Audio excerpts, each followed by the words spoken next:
Hi everyone, welcome to my channel Bobbity Bobbity Books. My name is Ellie and this is going to be the start of a new weekly reading vlog.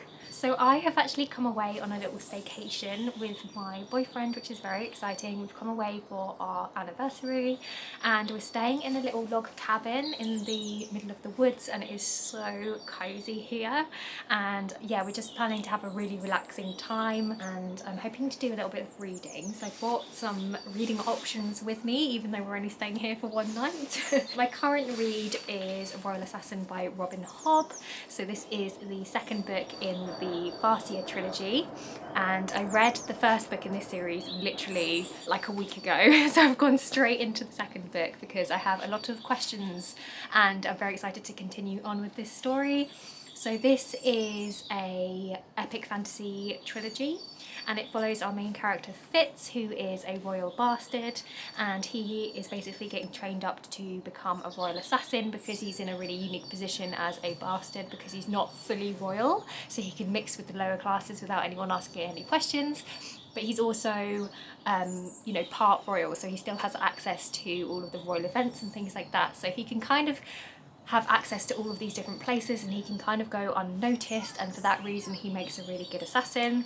And this just has a really interesting magic system in it that involves connection with animals. There's a type of magic called the wit, which is really frowned upon, but involves sort of bonding with animals and being able to communicate with them, which is just so unique and really cool. There's also another type of magic called the skill, which is also very intriguing, and yeah, it's really good. Our main character goes through a lot in the first book, and yeah, I'm just really excited to see where this series goes. It is a chunky epic adult fantasy though, so it does take a little bit of concentration to get through these books. So I also brought some lighter options for if I'm not feeling in the mood for that. So I bought a manga firstly. This is a little manga called The Girl from the Other Side, and I just thought it looked absolutely adorable, so I might be reading this one. I also bought a middle grade option if I wanted something lighter, and the middle grade that I've chosen is The Girl Who Drank the Moon by Kelly Barnhill. I've heard nothing but fantastic things about this book. I'm very excited to give it a go for myself. It sounds really whimsical. As far as I'm aware, it centres on a witch who everybody in the village thinks is evil, and so they leave her offerings. So they leave babies in the woods, like as a sacrifice I suppose to the witch, but no one actually realises that the witch is actually a good person, and she can't understand why all these people keep leaving babies in her woods. So she protects these babies and she shepherds them through the forest and delivers them to a different village and into welcoming families. But one day she accidentally feeds one of the babies moonlight instead of starlight, and that gives the child magical powers, and so the witch decides to keep her on and raise her, I guess, kind of like her daughter. So that sounds really, really sweet. And I also bought this one, which is Emily Wilde's Encyclopedia of Fairies, written by Heather Fawcett. Honestly, I chose this one because of the amazing cover. I mean, it just looks absolutely perfect for a little staycation in a woodland setting. So yeah, I don't know a huge amount about this one. We're following Emily Wilde, who it says is good at many things. She is foremost expert on the study of fairies. She is a genius scholar and a meticulous researcher who is writing the world's first encyclopedia of fairy lore. But Emily Wilde is not good at people. So yeah, I think this is just supposed to be quite whimsical, and yeah, I'm looking forward to it. So those are my reading options that I have. I will keep you posted on my reading progress, and yeah, I hope that you enjoyed this vlog and the beautiful scenery, and I guess I'll speak to you a little bit later on.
Hi everyone, so it's a little bit later and I wanted to give you a quick update because I've just been chilling on this hammock doing some reading, and I finished this manga, which is, oh, I'm holding it upside down, The Girl from the Other Side, Volume 1, and I really enjoyed this. This was such a cute story. My only complaint is that I got the paperback and some of the artwork in here is really hard to see, like it hasn't printed very well because a lot of the artwork is really dark. I'll try and do some close-ups for you so you can see what I mean, but I really wish that I got the deluxe edition of this because I thought the story was so charming. It's basically set in a world where there's like two realms. There's the outside and the inside, and the outside realm is where there's lots of like monsters and things, and it's believed that when these monsters touch you they can curse you and then you turn into a monster. And we follow the story of a little girl who ends up on the outside instead of the inside, and she is being protected by one of these monsters, and it's just such a cute dynamic between the two of them. I just love it. I love the concept and it's just so heartwarming. So yeah, I really enjoyed the story, but I just wish that I bought the deluxe edition because the artwork just didn't do it for me in here, just because it was really hard to see some of the images because of the way that it's been printed. Yeah, I highly recommend this to you if you're looking for a really cute manga. Anyway, I am now going to go and get myself a little glass of wine because why not? I'm on holiday, and yeah, probably do some more reading. That's my idea of a perfect day. So yeah, I'm going to go do that and I'll check in with you later.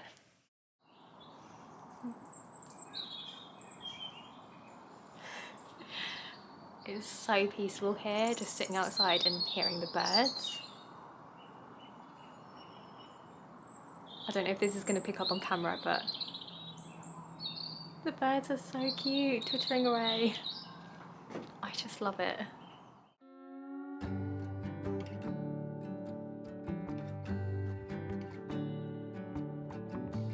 You feel like summer days to me, warm, tender, sunny rays. I hope that we are meant to be.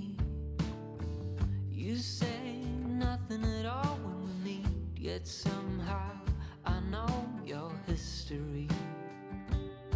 Oh, come what may, I'm ready.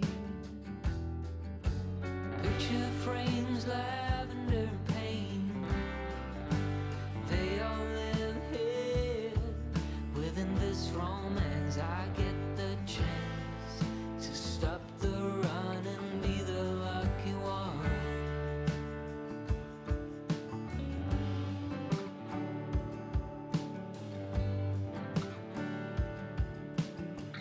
Odd thoughts and some dusty dreams, and we seem to find common ground. Guess everyone's got their own sound. I never cared much about fitting in. Hey everyone, so it's quite a bit later now, it's actually dark outside, and I just wanted to pop on here and give you a quick reading update because I have been doing a little bit of reading this afternoon. So I am now up to page 82 of this book, so I've made quite a dent. I'm nearing the 100-page mark and I am still really enjoying this book. I will say that what I'm appreciating about this series and this second book in general is that we're really seeing how our main character is having to face the consequences of what happened in the first book. So I'm not going to give any spoilers, but I will say that our main character Fitz in this story went through an awful lot in the first book, and I tend to find that in fantasy stories, sometimes the main character can feel a little bit invincible, and sometimes they can, you know, go through some really traumatic things and just bounce back straight away. But that's definitely not the case in this story, which is something that I'm really appreciating, because we really see how our main character has to face the physical and mental consequences of some of the things that happened to him in the first book. So yeah, I'm quite appreciating that. I will say it is quite heavy, particularly the first book, but I feel like the more I read through the series, the more that I'm really appreciating Robin Hobb's writing, and I'm really becoming more and more invested in Fitz. I will say in the first book I didn't love him as a main character, whereas now I'm starting to kind of feel for him a little bit more, and that's making me feel like the story is much more compelling. So yeah, I've been really enjoying sinking my teeth into this chunky fantasy. But yeah, I'm going to take a break from reading now because we're going to have some dinner. So my partner Danny has popped out to go and pick up some fish and chips for us to have, which I'm very excited about because if you don't know, I don't know why you would know, but I am actually a celiac. I have celiac disease, so I can't have gluten. So it's very rare that I can have fish and chips, but on a random Tuesday night in a random fish and chip shop, they actually have gluten-free fish and chips. So I'm very, very excited to be able to enjoy that. So we're gonna have that.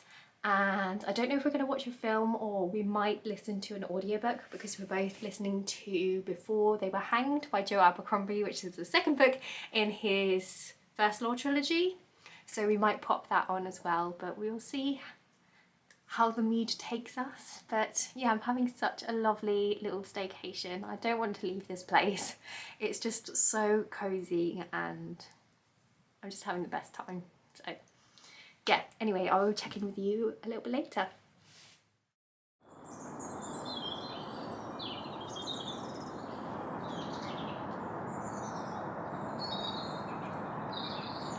Good morning. So I have literally just woken up to such a misty and frosty morning and I decided to come outside even though it's really cold because I just love listening to these birds and just being out in the fresh air.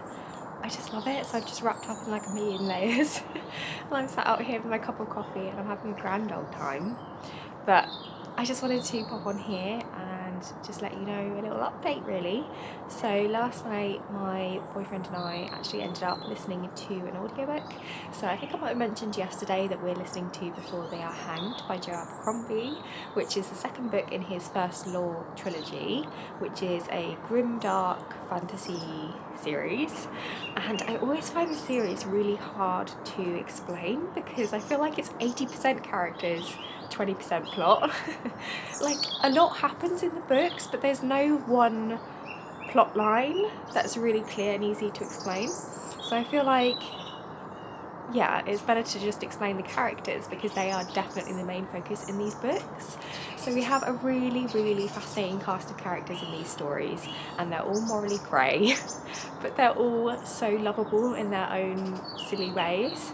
So the first and my favourite character is a man called Glockter, who is a ex-war hero who was captured by the enemy many years ago and tortured for many years, and because of that he is now disabled. He's described as a cripple and he walks with a limp and he's in a lot of pain every single day, and he is actually now turned into a torturer himself because he works for the King's Inquisition, and he's an incredibly jaded and sarcastic character that you can't help but love even though he's an evil torturer, if that makes sense. He's not really evil, but he is a torturer, so he does gross things as his work.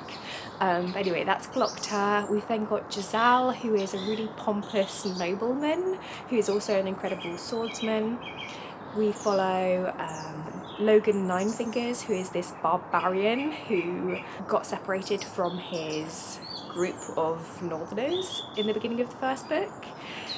We then have a female character called Pharaoh, who is a kind of like a fighter. She has a bow and arrow and she's an ex-slave and she's incredibly fierce and also incredibly grumpy, and I just love that about her. We also follow a magi who's a man called Baez, so he's like a wizard essentially and has this, he's like super powerful, but he's also like a grumpy old man. And yeah, I think those are all of the main characters really. But yeah, if you're looking for a character driven story and if you quite like that grim dark setting where it's really gritty and you do have those graphic fight scenes and blood and guts and stuff, if that doesn't bother you, then I would recommend this series, especially because it's actually surprisingly funny. I feel like Joe Abercrombie uses his dark humour to definitely lift the story, and I feel like that's needed in a grim dark fantasy. At least I personally feel like that's needed because it just adds that little bit of relief, I guess, from the starkness of the actual story. So yeah, we're pretty far through the second book now. I think we've only got 4 hours left of the audiobook, which is wild because we only listened to it on like normal speed. So we're really, really close to the end and we're both just really loving it. So yeah, that's what we did last night. And then yeah, this morning I'm just chilling with my cup of coffee. I think we're going to go for a bit of a walk, a little bit of a frosty walk, which will be really cute, and then go home, get cozy, and probably do some more reading knowing me.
Good morning everybody, it is now the next day, I'm back home.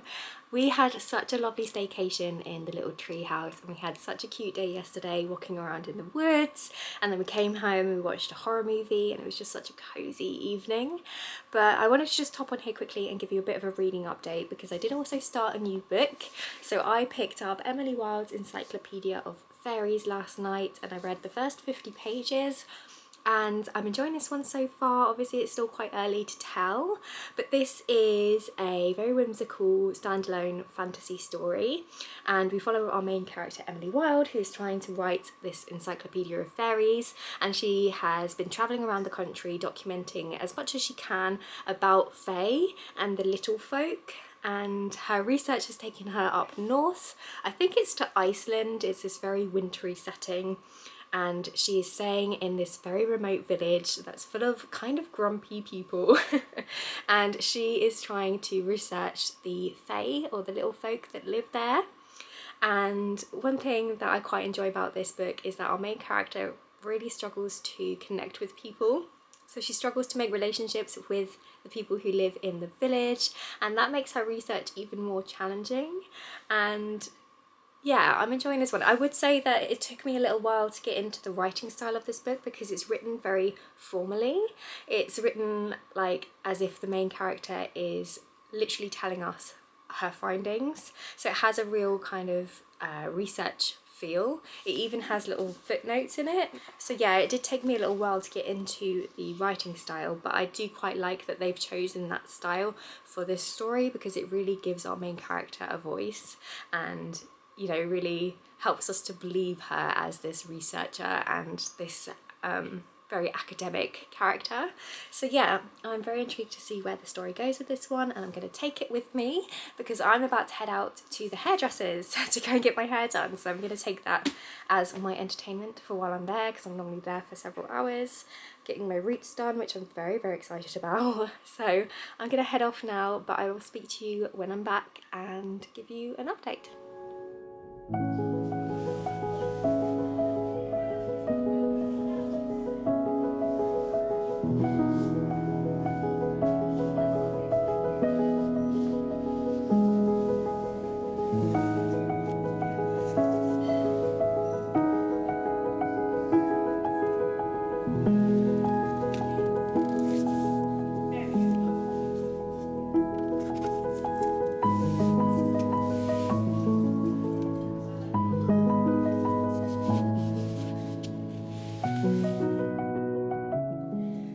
Hi everyone, so I'm back from the hairdressers. I've gone for a different colour, which is strange, like I'm not used to seeing myself with this colour hair yet. It's not quite what I was expecting, but the lady and hairdresser said that it's going to fade to be more of like a strawberry blonde, because at the moment it is quite like orangey.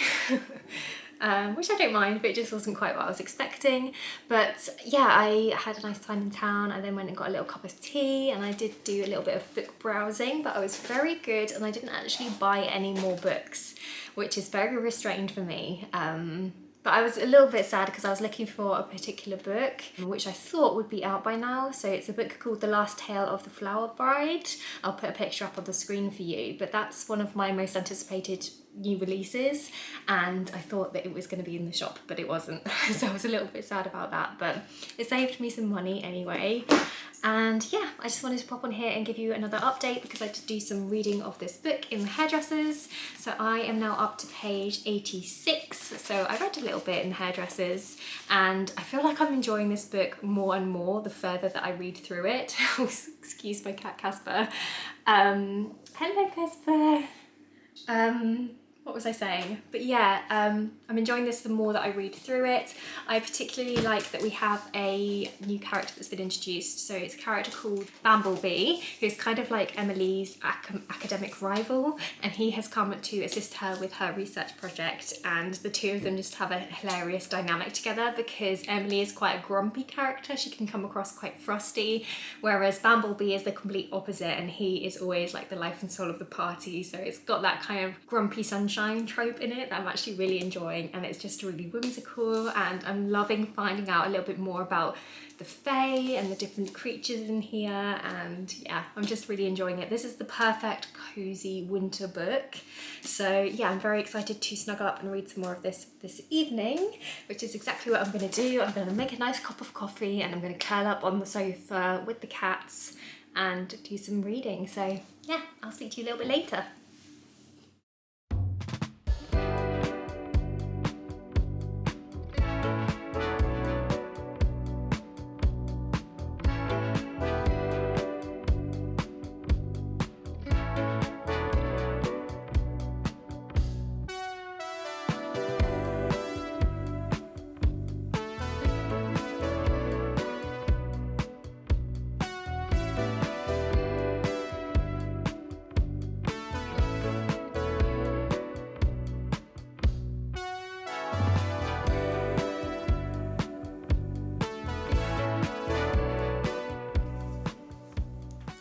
Hi everyone, so I just wanted to pop on here and give you a little bit of an update and just round out this video because I'm aware it's probably quite a long one, but I did want to just update you on my reading because I've done quite a lot of reading today. I'm now up to page 188 of this book and I have been loving this so much. I am adoring the characters in here. You really fall in love with Emily as a character and all of her quirks. I've also found her character quite relatable in the fact that she would prefer to just snuggle up with a book rather than go out socialising, and I can personally relate quite a lot to her awkwardness in social situations and things, and you just, oh, well, I've just been sort of falling in love with her as a character, and she's just so funny.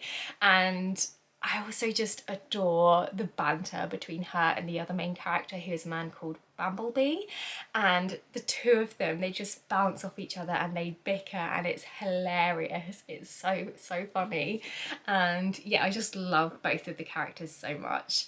And I also love the world. It's so atmospheric, it's a real wintry setting, and I also really enjoy how this book is presented kind of like Emily's journal. So she's basically documenting her day-to-day life and what she's discovering on her research adventure, and it just gives her a real strong voice and you really see her perspective, which is really interesting. And it also details some of the like lore, the Fae lore that she knows about, and she includes footnotes and things that just gives you more detail about kind of her research and other researchers that are knowledgeable in this field, and it just makes it feel like it's almost real. And I just love it. It's just so good. If you're looking for something that's really cozy and it's quite light and whimsical but also incredibly charming, I would highly recommend this book. But yeah, so I have been loving this one. Anyway, that's it from me for today. I really hope that you have enjoyed this video. I've really enjoyed filming this vlog, so I hope that you've enjoyed watching it too. If you've made it this far, please do leave me a comment in the comment section, because I'd love to have a little chat with you down below in the comments bit. Don't forget to like this video if you liked it, because it really helps out my channel, and subscribe of course if you want to see more from me. But yeah, I guess I'll see you next time with another video. Bye!